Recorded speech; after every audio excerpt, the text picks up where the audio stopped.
yesterday. Okay. Okay. So I think the class went really well, Miguel. I think that you felt much better. I saw you more focused. I think that you're picking up the essence of this. You can tell. In the first period, I want you to tell me, I'm just gonna, okay, I'll let you have the notes and just tell me what you think. Okay, I thought that the first period I was very alert. I was asking the students to volunteer, to say a couple of words, and I think as the class went on, they started to trust me more, and I would ask them to volunteer more, and they liked volunteering and they wanted to volunteer. And another thing is I would always ask the class, you know, if I would take my time with the lesson. I would make sure that they were understanding what I was teaching, not just rushing through the lesson, and that I was taking my time with the lesson so that they can sort of digest the lesson and understand it better, and also understanding the project that's due tomorrow, so that they know exactly what's expected. Before I forget, talking about Yes. the project, you know how to pull the reports in Nearpod, right? Okay, you need to look into that because you need to tell me, you told them that was going to be a grade. So you need to tell me their grade so that I can input in the grade book. I don't have access to that report because it's not my lesson. You created it, you have the reports. I don't have access to it. Oh, you mean the exit ticket? The exit ticket, correct. The exit ticket. Oh, okay. Yeah. Okay. Okay. All right. So you created that communication with the students and they replied back to you. So that is good. And it's the subject, the lesson went on a cultural lesson. So it's appealing to them. Okay. You did something really good. You drew on background knowledge, which is very important. We do this sometimes without even thinking about it, but it's good to be aware of what we're doing because sometimes we just need to plan how to draw that background knowledge.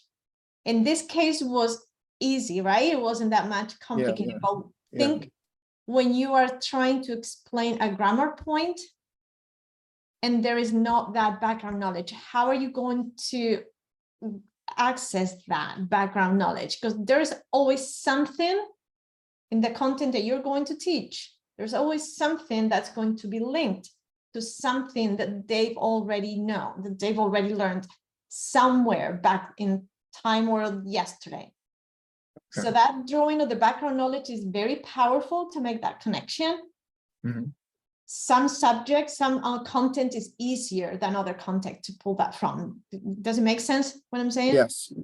So I wanted to bring this up. This was really good. It was almost unconsciously done. Be aware of it and every time you plan a lesson. Yeah. Okay.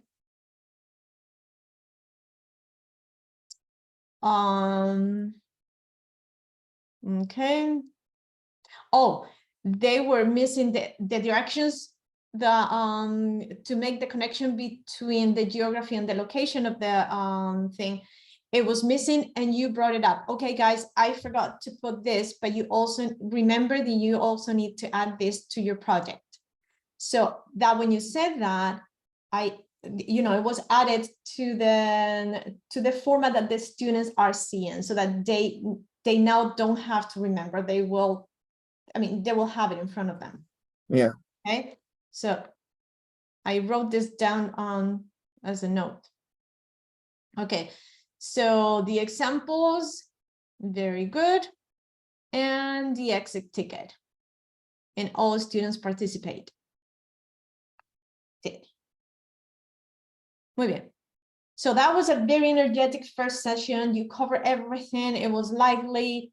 And there's also 8 students, right? So Yeah. it was time to cover everything. Let's go on to period 3. You started the same way, right? Very Yeah. active, very lively. What's the difference here? What do you think? What was the difference here? I think there were a lot of points in the lesson where it was just very quiet. I was just trying to make sure that the students were understanding what I was teaching, but I feel like there were times where it took them a while to respond in the chat, or it took them a while to understand what I was teaching in the third period. So the third period, you tried to cover the same thing, but it took longer because there were almost 20 of them in the lesson. There was 18 or 19 of the students. Yeah. So it's going to take longer. So at the end, I think you realized that you were not going to have time to go over the directions of the project as in depth as you went on the first period, and you only showed one of the examples. I would have done the same thing. This is not a bad criticism. This is just putting out in words what happened, and I would have done the same thing. Okay. Yeah. It's a larger class and it's a very chatty class, but that's not something bad. It's just the nature of the students. That's it. Yeah. So you only gave a couple of one example, but this is when I interrupted you and said, do you want me to show the assignment, the actual assignment in Canvas, so that they saw it?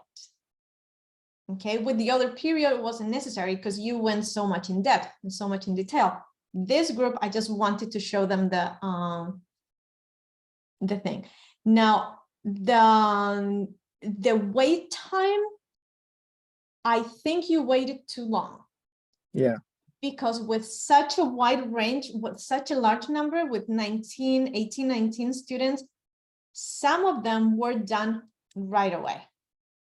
The other ones took forever, like 2 minutes to write back in the chat. If that was the time to reply a complex question, that's okay.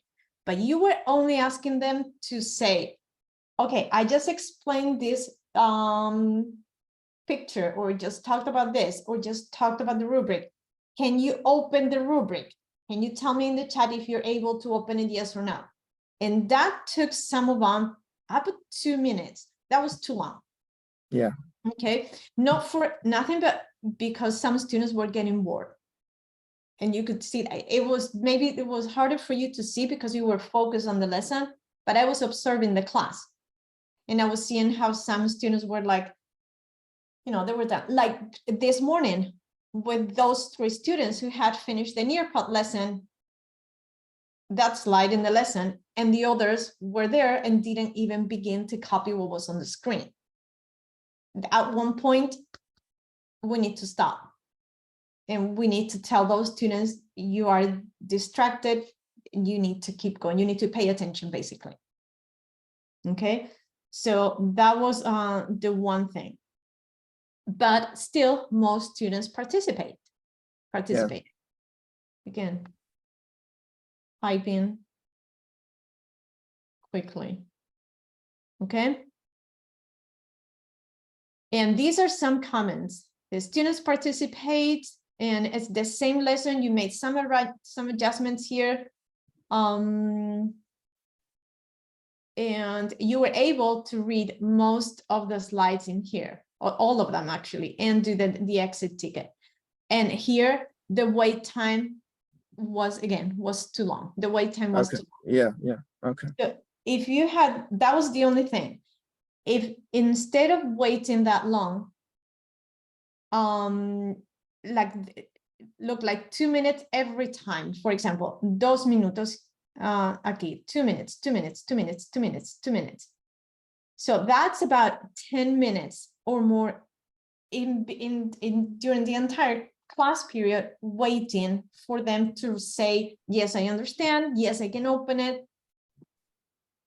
that time could have been, how can I say it, could have been used to allow them to begin the project, Yeah, I know. Yeah. for example. So that is my only comment on your lesson from yesterday. I think you continue to connect with the students well. I think they respond to you well. And I think that your lesson was thorough. So that was, that was the only thing. The timing. So what was your impression? Yeah, I thought I had prepared the lesson and it showed. The only thing is, how can I cut that wait time down? How because I feel like that is definitely one point of the feedback that I'm gonna have to get better at for the next time I record, which right now is I've seen the schedule. The next time I record is gonna be the week of November 13th to the 20th. Okay. But how do I reduce that wait time so for the next time? You have to balance. You can't wait for everyone. You can't. Especially in a class this large. If we have like a class, a few students, like the one in the morning, yeah, you can wait for you can wait a little bit more time. But that's something that you're going to have to judge. For example, the reason why I use Nearpod, it's because for classroom participation, and participation not as a participation grade, as an accuracy grade, you can see when they start the activity, when they type, what they type real time. So if you see that a student has opened the activity, and you can see that, and has not even started to copy what's on the screen or to say, yes, I understand, what is that student doing? Yeah. That's when you call the student, hey, X student, are you having issues with the computer? What's happening? Why are you not in the assignment? If there is something really going on with the assignment, that student will get back to you in the chat right away, because he or she doesn't want to get in trouble. They will say, it's loading slow or connection problems, or then you grant them that time, or say, you know what, we have to move on because the majority of the class is finished, but don't worry, because you will be exempt from this. Why don't you put your answer in the chat? Yeah. And then you have to remember to exempt the student from the assignment because there was a technical issue, right? Okay. But sometimes it's not a technical issue. Sometimes it's just they're teenagers. They're with you now, and half a second from now, they're thinking about something else, their boyfriend, their girlfriend, the movie they watched last night, or whatever, or argument they had at home in the morning, or something they saw in the news. I don't know. Their brains are like that. So you need to try to bring them back to the lesson, try to focus them and give them the benefit of the doubt.